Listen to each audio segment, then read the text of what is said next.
चौधर के प्रतीक सरपंची के चुनावों का शंखनाद जल्द होने वाला है। इस बार चुनाव करीब तय अवधि से 1 साल और 7 माह देरी से होंगे। तय समय के अनुसार फरवरी 2021 में पंचायती राज प्रणाली के चुनाव होने थे, लेकिन कई कारणों के चलते पंचायती राज चुनाव लगातार टलते आ रहे हैं। अब ऐसी उम्मीद जताई जा रही है कि सितंबर के दूसरे पखवाड़े में पंचायती राज प्रणाली के चुनाव होंगे। इससे पहले भी साल 2016 में पंचायती राज के चुनाव करीब 6 महीने देरी से हुए थे।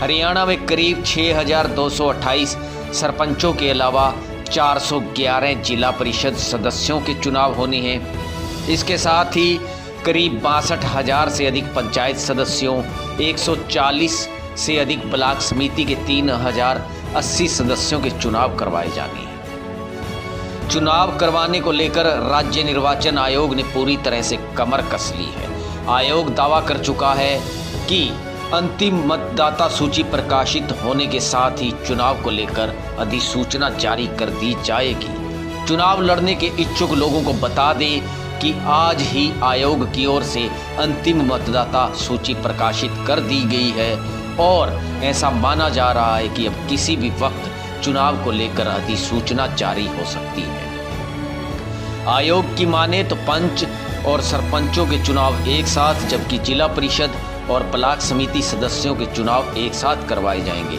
यानी चुनाव विभिन्न चरणों में होंगे। पिछली बार पंच, सरपंच, जिला परिषद सदस्य और ब्लॉक समिति सदस्यों के चुनाव एक साथ हुए थे। आमतौर पर जिला परिषद और ब्लॉक समिति सदस्यों के चुनाव सरपंचों के चुनाव के साथ होने के चलते चुनावों में आपसी साठ-गांठ का खेल सामने आता रहता है। इस खेल को बंद करने के मकसद से ही आयोग चुनाव अलग अलग करवाना चाहता है। ऐसे टलते रहे चुनाव। पंचायती राज चुनाव में विभिन्न कारणों से देरी हुई है। फरवरी 2021 में वर्तमान पंचायतों का कार्यकाल पूरा हो गया था।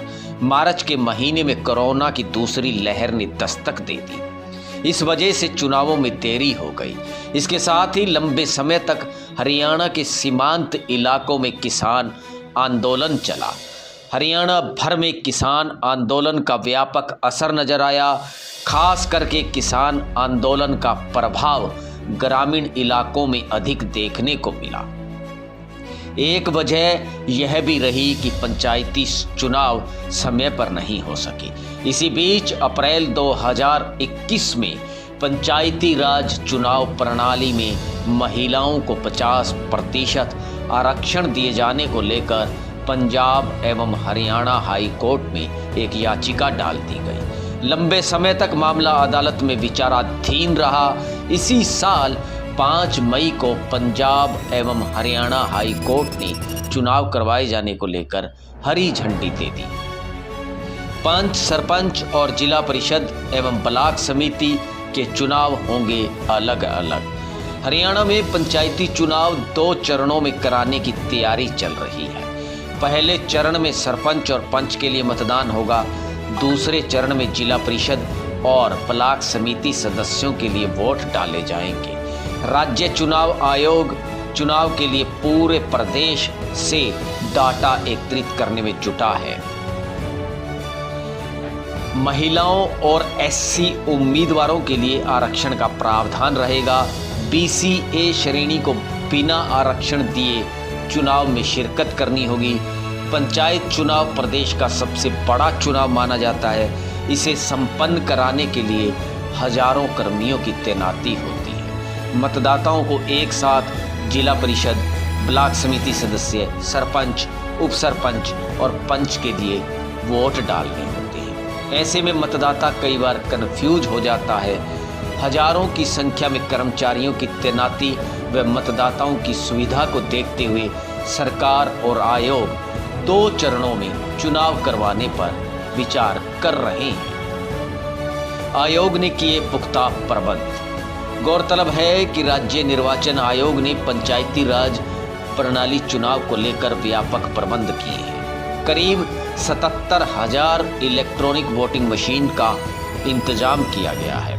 आयोग की माने तो करीब हरियाणा भर में 14,000 मतदान केंद्र पंचायती राज प्रणाली चुनाव करवाने को लेकर बनाए जाएंगे।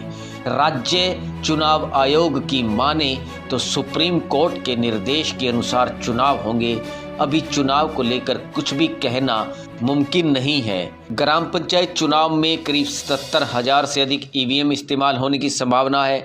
गुजरात से 20,000, उत्तर प्रदेश से 5,000, हिमाचल से 496 और 52,000 ईवीएम भारतीय निर्वाचन आयोग की ओर से हरियाणा राज्य निर्वाचन आयोग को मिल चुकी हैं। 5,000 ईवीएम हरियाणा की अपनी है। ब्यूरो रिपोर्ट, लोकमत हरियाणा।